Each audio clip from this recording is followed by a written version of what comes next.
को जय मसीह की। सेनाओं का यहोवा, आगे बोल सकते हैं, हम सबको आता है। सेनाओं का यहोवा हमारे याकूब का परमेश्वर, सेनाओं का यहोवा याकूब का परमेश्वर, लोग यहोवा की करुणा के कारण और आश्चर्य कर्मों के कारण जो मनुष्य के लिए करना उसका धन्यवाद करें। सो मेरा आपके लिए बहुत ही सुंदर समय है कि हम उस महान परमेश्वर को उसके आराधनालय में धन्यवाद करने आप आ रहे हैं। आज के सुंदर शाम में मैं और आप में पाए जाते से हम परमेश्वर पिता का धन्यवाद देते हैं। तो परमेश्वर मुझे और आपको इन 40 दिनों में निरंतर अगुवाई कर रहा है और आज 17वां दिन है, 17th डे। इन 40 डेज की मीटिंग में 17वां दिन है और हम सब 17 दिन लगातार उसके भवन में आप आ रहे हैं। सिर्फ और सिर्फ उस महान परमेश्वर की करुणा की वजह से हो पाता है। और जैसे कि पादरी साहब ने पढ़ा और जो आज के मैसेज की शुरुआत भी इसी से की गई है। अगर आप व्यवस्था विवरण उसका 10वां अध्याय और उसके 10वें आयत में देखेंगे तो पहली बात यहाँ पे ये लिखी है कि मैं तो पहले के समान उस पर्वत पर 40 दिन और 40 रात ठहरा था। सो यहाँ पर आज की शाम परमेश्वर मुझसे और आपसे इन 40 दिनों के विषय में बात करना चाहता है कि किस प्रकार का जीवन मैं और आप अपने आप को इन 40 दिनों में हम अपने आप को नम्र करें, दीन करें, उस किस प्रकार का जीवन में और आप बिताएं। आज की शाम परमेश्वर इन बातों को मुझे और आपको सिखाना चाहता है। इससे पहले कि हम अंदर हो जाएं इन बातों में गंभीरता के साथ अंदर प्रवेश करें, मैं धन्यवाद देता हूँ इस सुंदर अवसर के लिए कि सर्वप्रथम परमेश्वर पिता का धन्यवाद इसी योजना के तहत मैं यहाँ पर खड़ा हो पाया। बड़ा ही अनमोल और सुंदर अवसर होता है कि इस भवन में इस जगह से हम प्रचार कर पाते हैं। वहाँ से आप लोग मुझे सुनते रहते हैं, लेकिन इस जगह से बड़ा ही सुंदर अवसर होता है कि हम यहाँ से बोल पाते हैं। कमेटी का धन्यवाद कि उन्होंने इस सालों मुझे अवसर प्रदान किया कि मैं उसके वचन को, परमेश्वर के वचन को आप लोग के बीच में बांट पाऊँ। और जैसा कि मैंने कहा कि 40 दिन बड़े ही महत्वपूर्ण दिन है और ये ऐसे ही नहीं कि कमेटी ने उसको या चर्च ने उसको ऑर्गेनाइज कर लिया और ये ऐसे ही हमारे बीच में आया। इसका महत्व हम उत्पत्ति की पुस्तक से ही देख लें। अगर नूह के समय में हम देखें तो 40 दिन और 40 रात क्या होती है? बारिश होती है। उस टाइम पे परमेश्वर ने ये सोच लिया था, ये मान लिया था कि मैं जल प्रलय के द्वारा इस संसार का अंत करूंगा।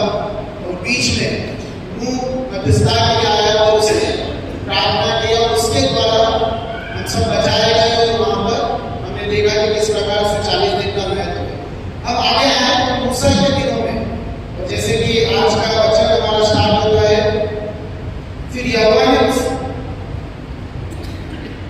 10वें आयत अगर हम पढ़ते हैं तो मैं तो पहले के समान उस पर्वत पर 40 दिन और 40 रात ठहरा रहा और उस बात की यहोवा ने मेरी सुनी। पहले के समान ना, ये फर्स्ट टाइम नहीं था कि मूसा पर्वत के ऊपर जाकर परमेश्वर के सामने दिन रात 40 दिन 40 रात पड़ा रहा प्रार्थना में था। ये फर्स्ट टाइम नहीं था। इसके पहले भी अगर आप उसी में आ जाए और अगर आप 9वीं आयत व्यवस्था विवरण मेरे साथ आप पहले तो बने रहे, कुछ आयत को बोलूंगा आप पढ़े, जिसको भी मिलना है कुछ जवाब उसको पढ़ सकते हैं। पहले अगर 9th व्यवस्था विवरण 9th चैप्टर में अगर हम देखें तो उसके 9वें अध्याय में आते, 9वें अध्याय के 9th वर्ड्स में देखें, किसी को मिल रहा है? 2 का 9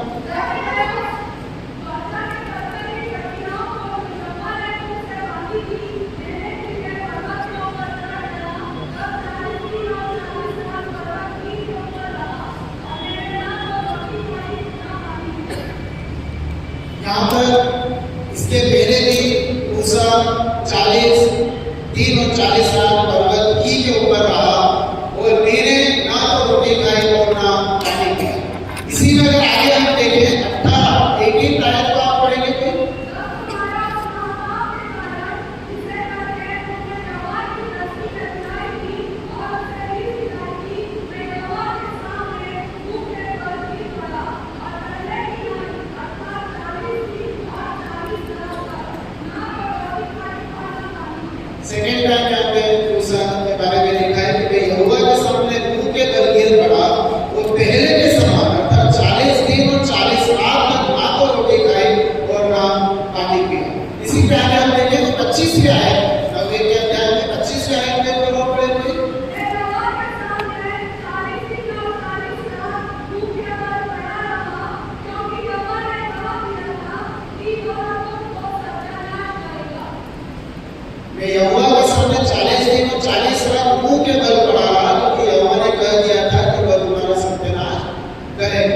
सो यह कंटिन्यूसली मूसा के समय में हम देखते हैं कि किस प्रकार से परमेश्वर और इस्राएलियों के बीच में मूसा मध्यस्थता करता है, और जब जब इस्राएलियों के द्वारा पाप किया जाता है या आज्ञा का उल्लंघन किया जाता है, तब तक मूसा पर्वत पर चढ़ता है 40 दिन और 40 रात वहां पर रहकर वो प्रार्थना करता है, लोगों को बचाने के लिए, लोगों के लिए दुआ करता है कि परमेश्वर इस बार इस्राएली लोगों के हमारे लोगों को माफ कर दे। सो आज के शाम को मेरे कहने का तात्पर्य ये है कि 40 दिन सिर्फ ना हम इस बात में जोड़ दें कि हमें सिर्फ भूखा रहना है, प्यासा रहना है, लेकिन ये 40 दिन हमें परीक्षा, शुद्धिकरण, तैयारी, परिवर्तन और परमेश्वर के साथ गहरी संगति, इनके बारे में हमें विचार विमर्श करना है और इसमें हमें आगे बढ़ना है।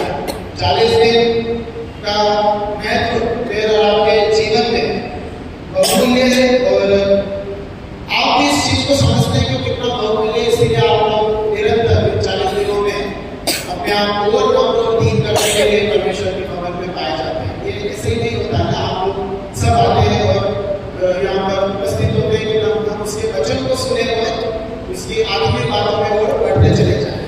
साथ ही साथ चर्च हमेशा इस बात के लिए प्रयत्नशील रहता है कि हम किस प्रकार से हमारे आत्मिक उन्नति में आगे बढ़े, और इसका एक उदाहरण है कि हमारे चर्च में कई सालों से, मैं शायद यहाँ पर 2000 से हूँ यहाँ पे, और जब से मैं देख रहा हूँ कि निरंतर ये 40 दिन को हमारा चर्च बड़े उत्साह के साथ मनाता है ताकि कलीसिया एकजुट हो और हम आपस में मिलकर हमारी कलीसिया के लिए और एक दूसरे के लिए प्रार्थना करें। मैं पहले भी इस बात को बता चुका हूँ कि पूरे इंडिया में हर जगह इस व्यवस्था नहीं है कि ऑल द 40 डेज, पूरे 40 दिन में हम वचन सुने।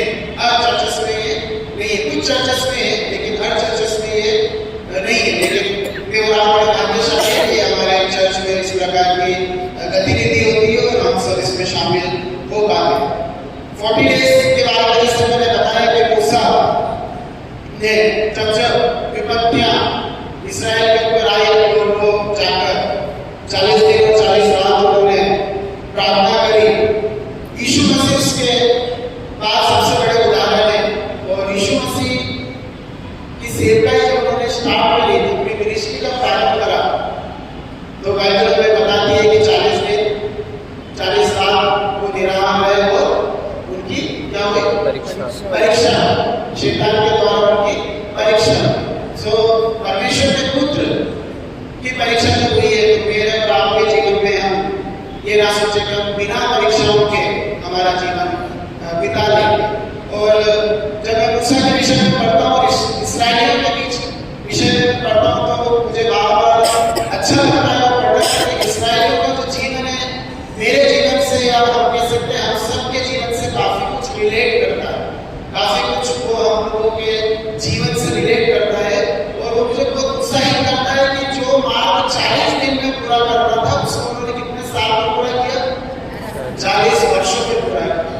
है ना, यहाँ अपने सोचने की बात है। मेरे और आपके जीवन में भी कई बार ऐसी ब्लेसिंग्स होती है कि वो जो ब्लेसिंग्स हो सकता है हमारे जीवन में 10 दिन में हमें मिल रही थी, लेकिन वो ब्लेसिंग सालों लग जाता है, लेकिन हमारे जीवन में वो ब्लेसिंग्स नहीं आ पाती। सो यहाँ पर इस्राएलियों के विषय में पढ़ने में बड़ा अच्छा लगता है, और वो इस कारण से कि कई बार परमेश्वर ने हमें आज्ञा दी कि आप इस वे में फॉलो करो, आप इन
ये मनुष्य की नेचर है। सो ना चाहते हुए भी हम गलतियां कर बैठते हैं। जैसे पहले भी हम लोगों ने सुना है कि सिर्फ मर्डर करना या चोरी करना ही पाप नहीं।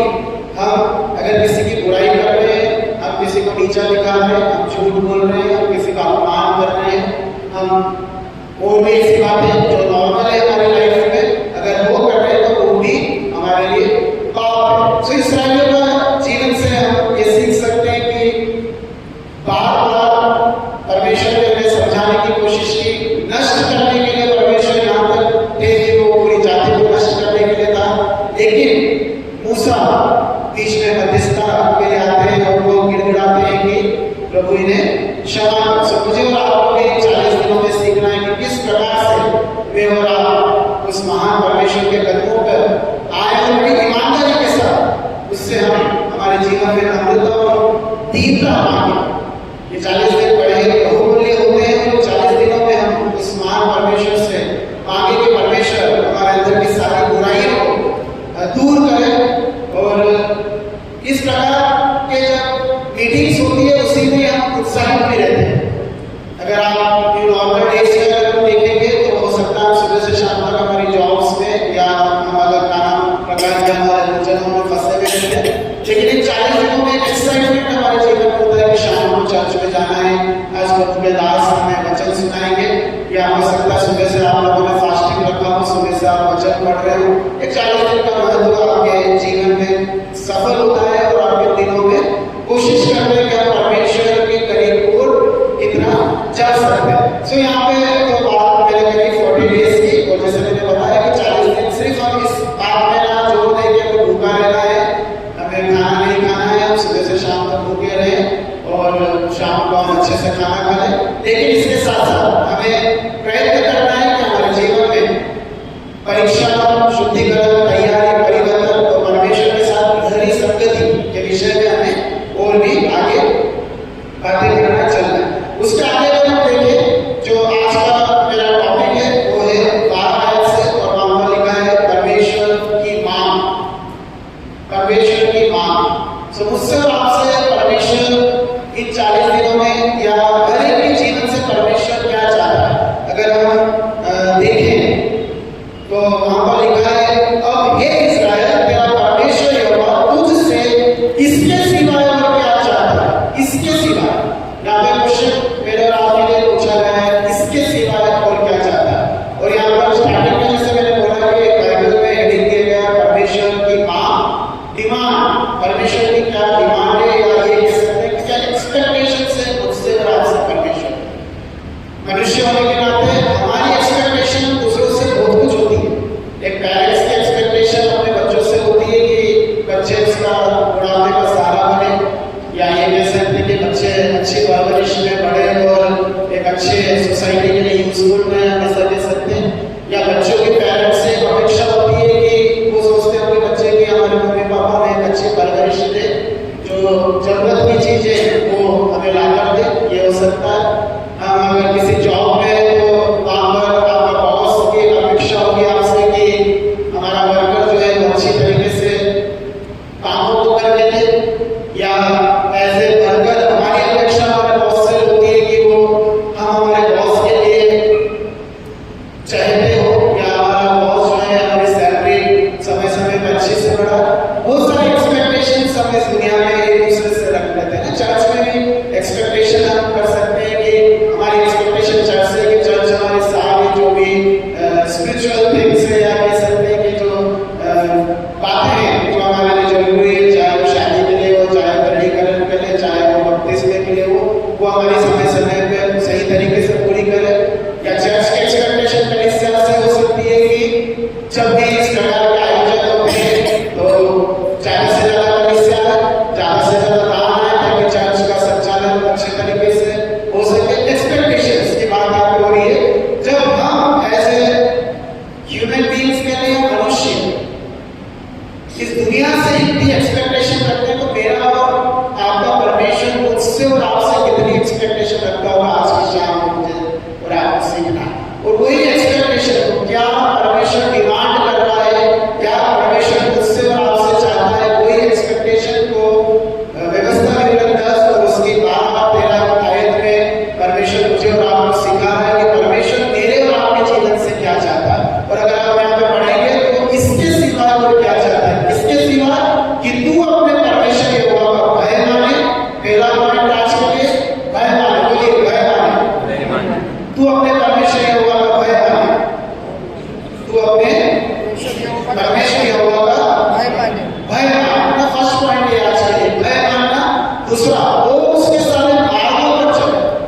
उसके मार्गों पर चलना।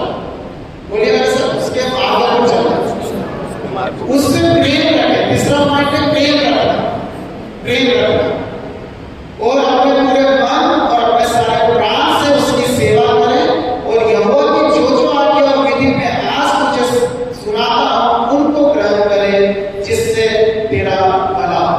सो मुझसे और आज परमेश्वर मूसा को जिस प्रकार से परमेश्वर ने दर्शन दिया पहाड़ पे, जब वो 40 दिन और 40 रात वहां पर निराश परमेश्वर के सामने उन इस्राएलियों को ले जाकर पढ़ा था कि हे परमेश्वर इन्हें क्षमा कर दे, इनकी गलतियों को माफ कर दे, इस कौम को बचा ले।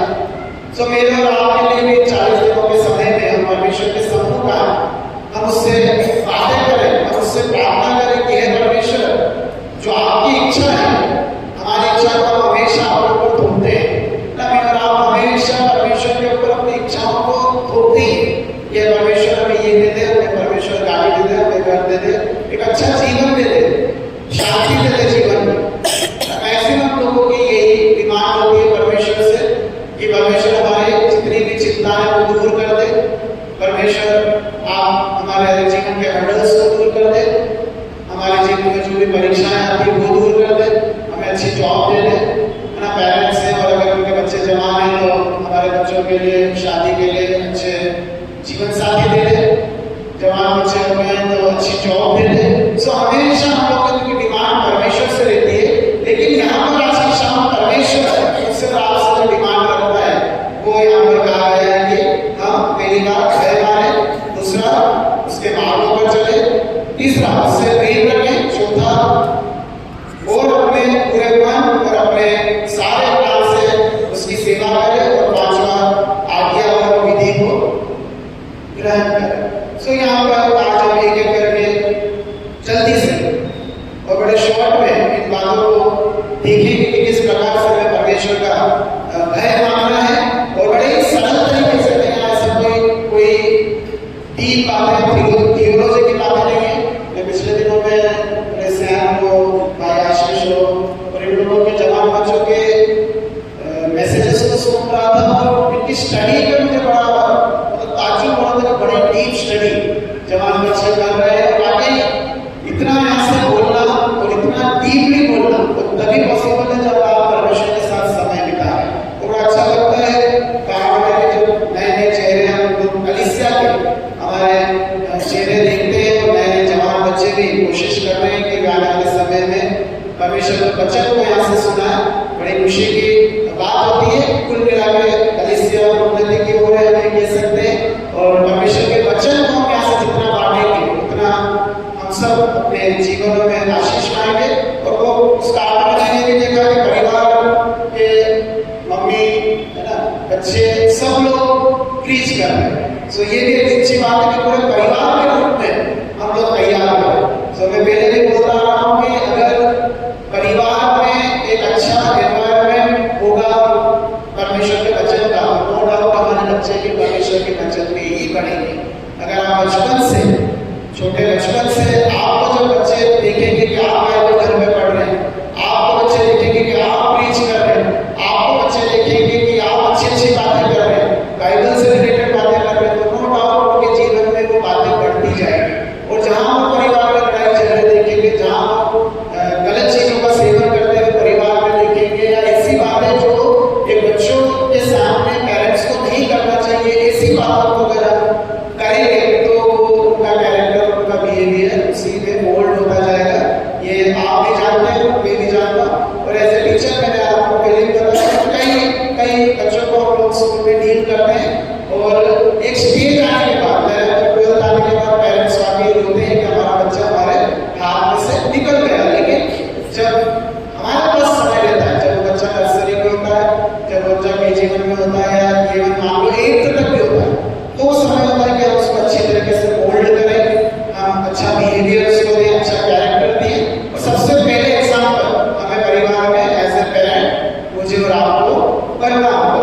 सो यहाँ पर इसी बात को परमेश्वर सिखा रहा है मुझे और आपको। और पहली बात जो मैं यहाँ पर बताना चाहूँ, परमेश्वर यहोवा का भय पाना। सो किस प्रकार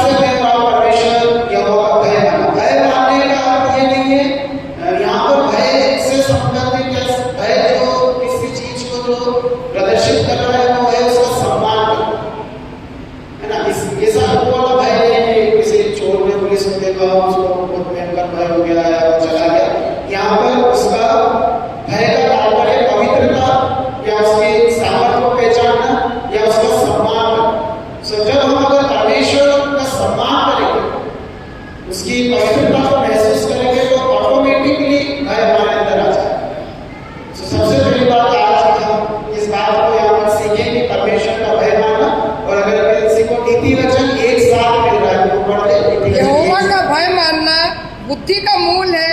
बुद्धि और शिक्षा को मूर्ख ही लोग तुच्छ जानते हैं। यहोवा का भय मानना बुद्धि का मूल है। बाइबल हमें सिखाती है यहोवा का भय मानना बुद्धि का मूल है। और अगर किसी को भजन संहिता 111 का 10 मिलता है तो पढ़ दे। भजन 111 का 10।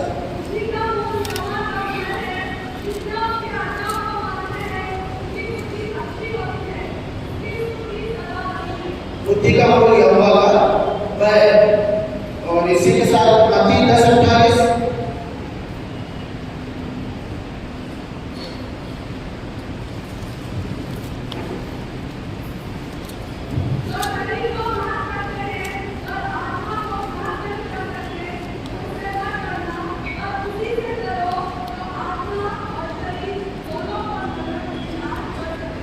तो यहाँ पे परमेश्वर का वचन हमें सिखाता है कि हमें परमेश्वर का भय मानना है, उसका आदर करना है, उसका सम्मान करना है। और जैसे कि मैंने कहा कि अगर भय हमारे जीवन में होगा परमेश्वर के प्रति तो ऑटोमेटिकली हम पाप से दूर होते जाएंगे, है ना। अगर हम हमारे अंदर परमेश्वर का भय होगा उसके प्रति अभी होता क्या है कि हम रिस्पेक्ट करते हैं लेकिन हो सकता है हमारे अंदर भय नहीं। हमें अगर हम थोड़ा सा झूठ भी बोले किसी को तो हमारा खून क्या बिगाड़ा है। हमने अगर किसी का अपमान भी कर दिया तो हमारे अंदर ये रहता है कि यार खून क्या बिगाड़ा है ना, हमारा कुछ नहीं हुआ। लेकिन अगर हम परमेश्वर की व्यवस्थाओं पर चलेंगे और उसकी बातों का रेस्पेक्ट करेंगे तो ऑटोमेटिकली वो बात हमें हो सकता है एक बार आपसे गलती हो गई और अगली बार आप करने के पहले सोचे कि वाकई यार मैंने किसी व्यक्ति के लिए बुरा बोल दिया या किसी व्यक्ति के लिए मैंने गलत सोच लिया। वो गिल्ट आपके अंदर फील होगा और परमेश्वर आपके मन में काम करेगा।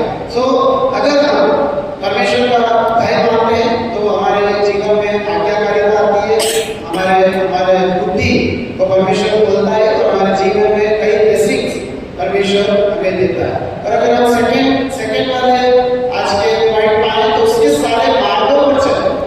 परमेश्वर का वचन हमें आज की शाम ये भी सिखाता है कि हमें उसका भय मानना है और उसके मार्गों पर चलना है। उसके मार्गों पर चलना है मतलब उसने जो आज्ञा हमें दी है या जो भी वचन हमें कहा है कि हम उस रास्ते पे चले, उसमें चलना, उसकी टीचिंग्स को फॉलो करना। मेरा और आपका मसीह जीवन में एक ही उत्तरदायित्व होना चाहिए या एक ही हम लोगों का एम होना चाहिए कि इस बाइबल में लिखी गई टीचिंग्स को हम फॉलो करें। अगर हम इस चीज को फॉलो नहीं कर रहे तो मेरा और आपका जीवन अधूरा है और हम सिर्फ नाम के मसीह के लायक। अगर हमें वाकई उसके अनुसार चलना है तो उसकी बातों को हमें अपने जीवन में उतारना। और एक और हमेशा एक बात मुझे अच्छी लगती है जो भी प्रचारक यहाँ से प्रचार करके बोलते हैं कि जो बाइबल है वो हमारा जीवन है। चलती फिरती अगर किताब है तो हम स्वयं बाइबल है और जज जो लोग हैं वो हमें अपने जीवन से जज कर सकते हैं और हमारा जीवन इस बात का प्रमाण कर सकता है कि हम कितने पवित्र हैं कह सकते हैं या हम कितने परमेश्वर के वचनों के अनुसार चल सकते हैं। सो परमेश्वर ने बहुत अच्छी बाइबल टीचिंग हमें दी है और मेरा और आपका जिम्मेदारी है कि हम इसमें लगातार बने रहें और अपने जीवन में इसमें जितनी भी टीचिंग्स है वो हम इसमें फॉलो करें। और भजन संहिता 119 के 3 में लिखा है, तो पढ़े 119 3।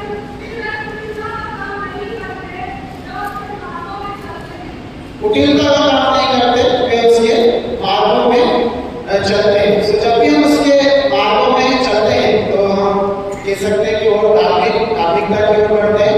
जॉय आनंद हमारे अंदर और होता है जब हम उसके मार्गों में चलते हैं। हमारे अंदर की सारी चिंताएं दूर हो जाती है जब हम उसके मार्गों में चलते हैं। और परमेश्वर हमें लीड करता है, गाइड करता है, सिखाता है हमें उसके टीचिंग से किस प्रकार से हमें परीक्षाओं में से निकलना है, किस प्रकार से हमें हर चिंताओं में से निकलना है। ये परमेश्वर मुझे और आपको सिखाता है। और उसके बाद तीसरा पॉइंट अगर हम देखें आज की शाम तो लव है, उसे प्यार करना। पहला भय माने, दूसरा उसके सारे मार्गों पर चले, तीसरा उससे प्रेम रखें। पूरी बाइबल जो है मुझे और आपको प्रेम के विषय में सिखाता है।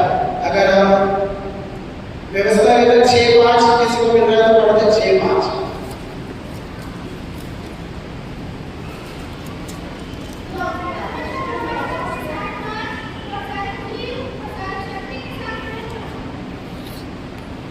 सारी शक्ति के साथ प्रेम करना,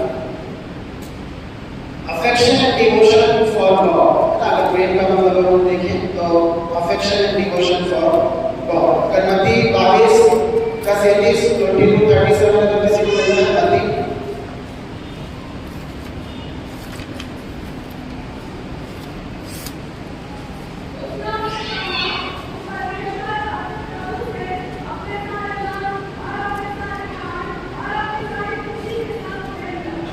अपनी सारी बुद्धि के साथ, अपने सारे प्राण के साथ प्रभु में परमेश्वर से प्रेम करो।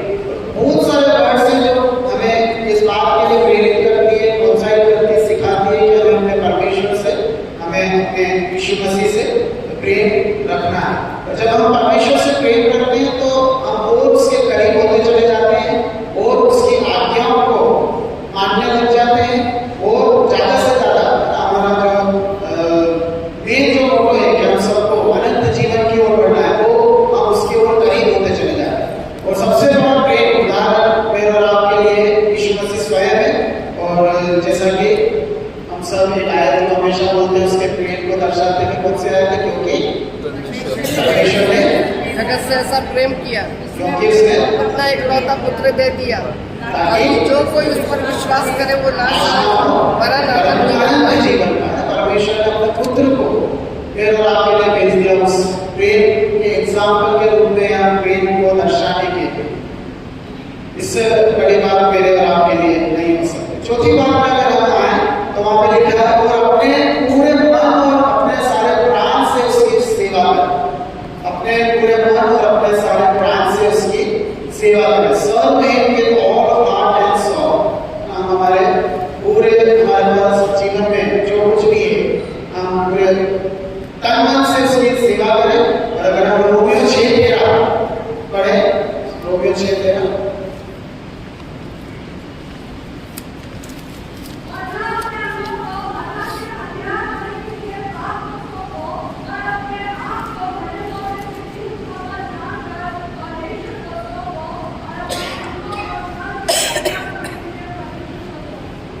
परमेश्वर को सो। तो यहाँ पे अगर हम अपने पूरे मन और अपने पूरे प्राण के साथ अगर उसकी सेवा करेंगे तो हमारा जीवन और पवित्र होता जाएगा। हम और ज्यादा स्पिरिचुअल ग्रोथ की ओर, जो मेरा और आपका ये होना चाहिए कि ज्यादा से ज्यादा इस महान परमेश्वर को हम जाने। तो अगर हम उसकी सेवा पूरे तन और मन से करेंगे तो नो डाउट परमेश्वर हमें उसके और भी करीब लेकर चला जाएगा। आगे एक और जो 5वीं बात हम यहाँ पर देखते हैं, आज्ञा और विधि को ग्रहण करना। कीप हिज कमांडमेंट्स, आज्ञा और विधि को ग्रहण करना। और यहाँ पर अगर हम यूहन्ना 14:15 पढ़े, यूहन्ना 14:15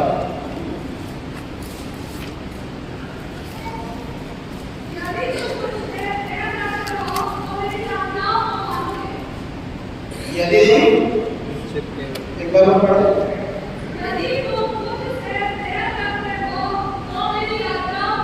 यदि तो मुझसे प्रेम रखते हो। सब एक दूसरे से इंटरकनेक्टेड है। अगर आप इन आयतों को देखेंगे तो सब एक दूसरे से इंटरकनेक्टेड है। और यहाँ पर क्लियर परमेश्वर का वचन कह रहा है कि अगर यदि तो मुझसे प्रेम रखोगे तो मेरी आज्ञाओं को मानोगे। अगर आप प्रेम करेंगे तो ऑटोमेटिकली उसकी आज्ञाओं को मानने लग जाएंगे। और इसलिए पहला जॉन उसका 3:24, फर्स्ट जॉन पहला जॉन उसका 3:24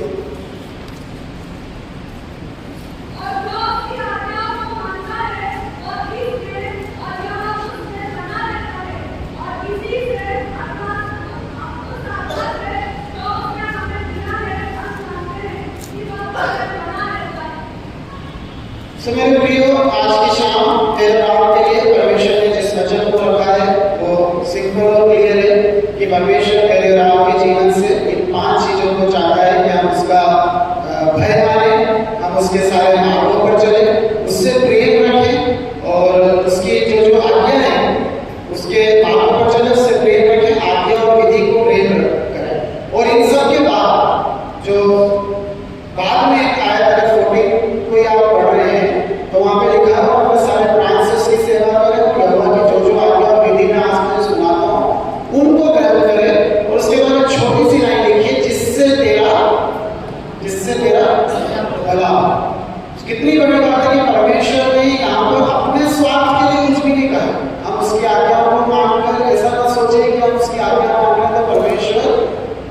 खुश करने के लिए या परमेश्वर ये चाह रहा है कि उसकी बड़ाई हो। यहाँ पर परमेश्वर अपने स्वार्थ के लिए कुछ भी नहीं रख रहा है। यहाँ पर अगर हम ऐसा करेंगे तो ये सब करने के बाद भी मेरा और आपका भला ही होगा, जिससे तेरा भला।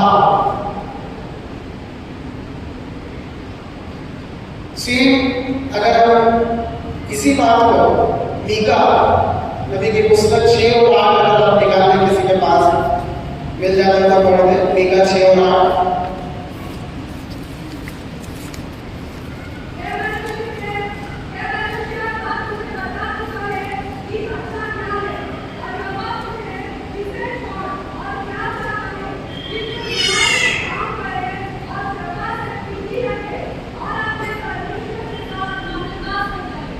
हे मनुष्य, तुझे पता चलता है कि अच्छा क्या है और यह तुझसे इससे छोड़कर क्या चाहता है। यहाँ पर भी जो आज हमारा मनन का विषय है, इसके सिवाय क्या चाहता है। तो मीका में भी यही लिखा है कि इससे छोड़कर क्या चाहता है कि तू न्याय से काम करे और कृपा से प्रीति रखे और अपने परमेश्वर के साथ नम्रता से चले। तो मेरे और आपके लिए सीखने की आज जो बात है वो यही है कि हम उसका भय मानते हुए अपने जीवन को आगे बढ़ाने, उससे प्रेम करें और उसकी आज्ञाओं का पालन करें। जो जो विधियां उसने इस पवित्र शास्त्र में मुझे और आपको बताई है, उसको हम फॉलो करें, उसको हम अपनाएं अपने जीवन में और उसमें हम लोग चलने की कोशिश करें। बड़ा मुश्किल होता है मेरे और आपके जीवन में पवित्र शास्त्र के टीचिंग के हिसाब से चलना। स्टार्टिंग में बोलते ना चाहते हुए भी कई बार हमारे जीवन से पाप हो जाता है। हम कोशिश तो करते हैं कि हम कभी ऐसे कामों को ना करें, लेकिन अनजाने में हमारे जीवन से कई ऐसी बातें हो जाती है जो हमारे परमेश्वर को पसंद नहीं करती है। और ये 40 दिन उसके लिए एक अच्छा समय होता है कि 40 दिनों में हम प्रार्थना के रूप में उस महान परमेश्वर के समूह आकर हमसे जितनी भी गलतियां हमारे जीवन में होती है, इन 40 दिनों में हम उन गलतियों के लिए महान परमेश्वर से निरंतर प्रार्थना करते रहे। और नो डाउट जब हम उसके पास समय को ज्यादा से ज्यादा बिताएंगे तो परमेश्वर मुझे और आपको दर्शन देंगे, परमेश्वर मुझसे आपसे बात करेंगे, वो हमें गाइड करेंगे, लीड करेंगे किस प्रकार से मेरे और आपके जीवन को हमें आगे बढ़ाना है। हम में से कोई भी ऐसा ना सोचे कि जीवन में परीक्षाएं नहीं आएंगी। हर एक के जीवन में परीक्षा निश्चित है, हर एक के जीवन में चिंताएं निश्चित है ना। आप जितनी भी बीपी की गोली खा लें, लेकिन चिंता अपनी जगह है, चिंता होगी। लेकिन उस चिंता में से अगर आपको बाहर आना है, आपको परीक्षाओं में से बाहर आना है, तो आपके पास जब तक ये आपके जीवन में नहीं होगा, बाइबल की टीचिंग्स आपके जीवन में नहीं होगी, तब तक मैं और आप उन परीक्षाओं में से बाहर नहीं निकल पाएंगे। तो आज मुझे और आपको परमेश्वर इस बात के लिए प्रेरित करता है और ये सिखाना चाहता है कि हम उसके भय में, उसके प्रेम में और पूरे मन से उसकी सेवा में और उसकी आज्ञाओं विधियों को ग्रहण करते हैं, हम उसको अपनाएं और हम आगे करते चले जाएं। अब कुछ देर प्रार्थना में जाएंगे और मैं निवेदन करूंगा पंकज से की कीबोर्ड पे मेरा थोड़ा साथ में, और हम प्रार्थना में जाएंगे और परमेश्वर से मांगेंगे आज की शाम कि परमेश्वर जो बातें आज की शाम सिखाना चाह रहा है वो हमारे जीवन में ग्रहण हो। हम अपने चीज को परमेश्वर की ओर लगाकर सारी इधर उधर की बातों को भूल जाए, सिर्फ और सिर्फ उस महान परमेश्वर से हम प्रार्थना करें जिस उद्देश्य से परमेश्वर ने हमें ये मौका दिया है कि उसके 40 दिनों में हम आकर उसकी आराधना कर पा रहे हैं, उसकी आराधना में आ पा रहे हैं। उस उद्देश्य को मेरे और आपके जीवन में परमेश्वर पूरा करे, चाहे वो हमारे पर्सनल जीवन के लिए हो, चाहे वो हमारी चिंताओं के लिए हो, चाहे वो हमने अपनी योजनाओं के लिए परमेश्वर के सामने प्रार्थना निवेदनों को रखा हो, उन सबको हम प्रार्थना में मांगे और हम निरंतर से प्रार्थना करते रहे। मेरे प्रिय अद्भुत समय है ये, ऐसा समय हमेशा हमारे जीवन में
यीशु मसीह की ओर निहारे, वही है जो हमें संभालता है। परमेश्वर का वचन कहता है, जो मुझे सामर्थ देता है मैं सब कुछ कर सकता हूँ। उसकी सामर्थ को अगर मुझे प्राप्त पाना है तो उसके कदमों पर आना होगा मेरे प्रिय, उसके कदमों पर आना होगा। जैसा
धन्यवाद पिता, धन्यवाद मेरे प्रभु।